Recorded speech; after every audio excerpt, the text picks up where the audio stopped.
Check. Okay, I'm on. So nice that it's actually warm in here because I figured out a heater situation. Sat down, started playing. I was messing around with some stuff. I've been doing video game covers, and I was working on a song last night on my MacBook Air. Had a whole bunch of tracks. Couldn't really keep up with the processing. Somehow some weird setting got on and was throwing some of the notes I did out of whack. And I was like, the hell is going on? It sounded like a whole band that didn't tune. I put it on here. Problems seems to be resolved. When I'm working on my MacBook inside, I just throw on Studio Drummer by Native Instruments, which is a pretty low resource drum software. And here I can use Superior Drummer 3. So I threw different drums on, remixed it, seems okay. Yeah, but anyway, I mainly write original Christian rock. So original means I'm making stuff up. When I sat down and tuned, I started playing some E minor riff. It's pretty easy, but I think I'm just going to go with it. So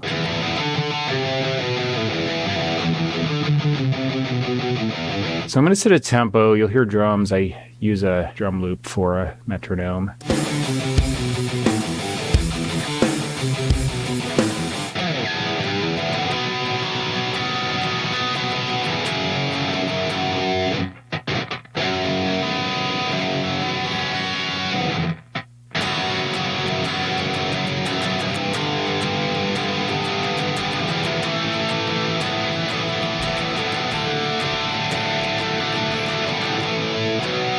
I didn't do all this, but I'm just sounding it out.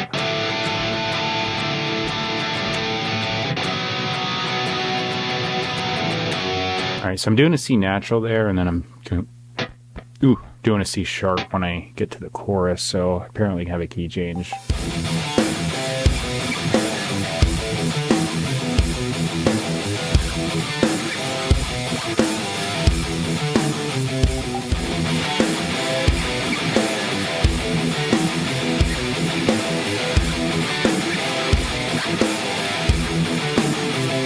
When I got to what is now a key change bridge section, I randomly just shifted into G minor, so more key changes. That's the nature of this. I just improvise stuff, so yeah. I think I'm on the right measure, so I'm just going to hit record and start playing a guitar solo.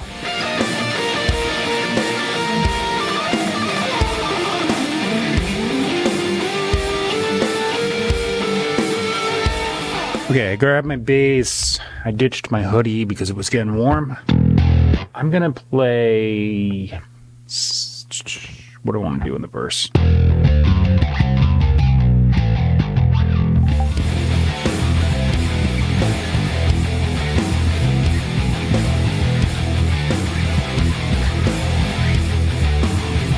I'm contemplating adding a little something to the chorus.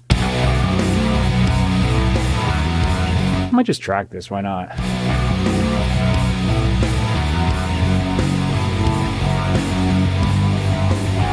That sounds cool. Yeah, it's just adding a little extra something to the chorus. So now I gotta find the other choruses. And then the other thing, at the last chorus, I'm just gonna duplicate this track and then I can change the sound. Yeah, I might just add that in because once I come out of the guitar solo, I want a little more power to just reinforce the key change.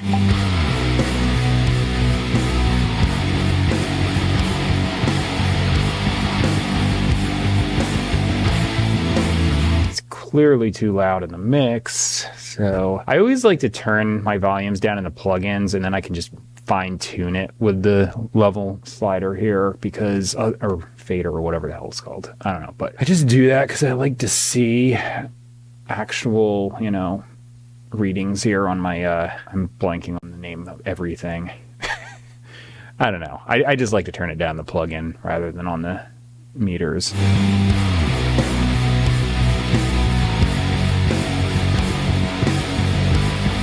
All right, so I play drums on the kit behind me more often than not. Sometimes I do it on this multi-pad. I've got an app on here so I can control that on this. It's called Logic Remote, by the way. All right, metronome's on, that's on.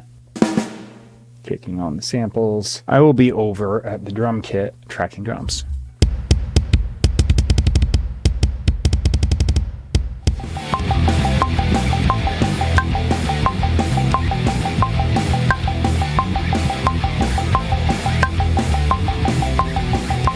put some lyrics down. I went into the house for a little bit to do that. I didn't do any practice takes like I normally do. I just kind of feel like hitting record and seeing what happens because I don't really know what I want to do for a melody, and sometimes that's just the best way to go. So yeah, here we go.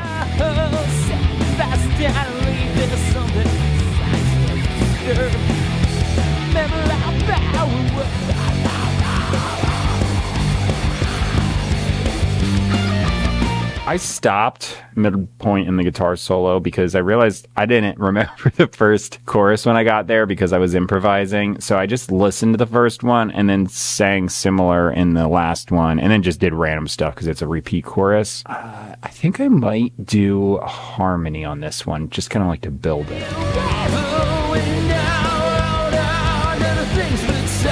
That was like zero practice and just going in cold and not knowing what I even did the second repeat. So I just did random screams. I'm going to automate it way down. So the first part will be a little louder and then I'll just drop down as background noise. I think that's what I'm going to do anyway. I might also pull a trick that I do occasionally. I call it ghost harmony. I essentially just send this vocal performance out to a reverb track. The track is 100% reverb, but I then pitch shift the reverb up a third. You need an intelligent harmonizer to do that, but you just kind of like send it, and then that reverb being pitch shifted just makes this like weird, barely there harmony. Don't turn it up loud though. That's the thing, because it's not there to actually be a harmony. It's just like an effect to fatten the vocal. I mean, I guess do what you want, but that's what I use it for. I only do it sparingly on, a certain song if I'm like feeling it could use it, but it's a trick I do. If you ever hear that, that's what it is.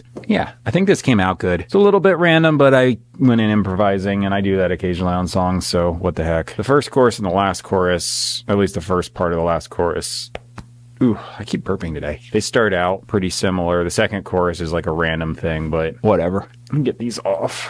Oh, I'll mention I did an extra little synth thing in the guitar solo because I was just kind of spazzing around on the bass and playing the scale. I felt like I could use a little bit of the root note, so I just did quarter note things. It was B flat, A, G, do do do do do do do do do do.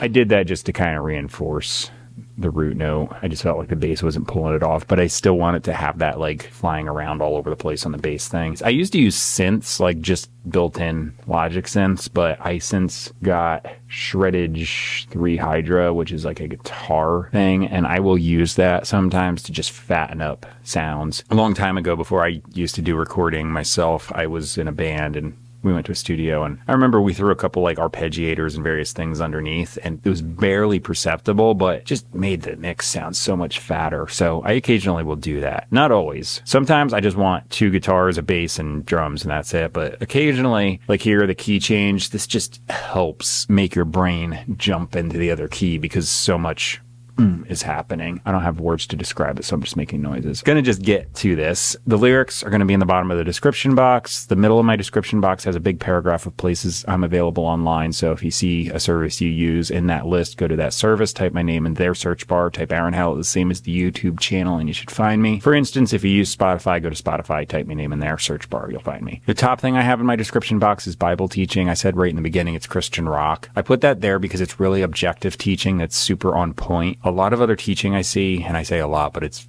all of the other teaching I see, is really subjective. So importation of traditions, denominational things, personal, emotional, blah, text out of context as well. This teaching is not like that. It's really objective. It's translation from the original languages, grammar from the original languages, historical context, if possible, using the oldest sources they can get their hands on just to get that meaning the writers were actually intending. It's just teaching, no weirdness. So I think it's a good resource. I might have already said that. I don't know, but I put it in my description box if you want to check it out. And that's that. My stuff, subscribe, like, comment, share. You'll keep seeing me. That's it for today. I'm going to start working on a thing I was doing. Probably give you a little preview.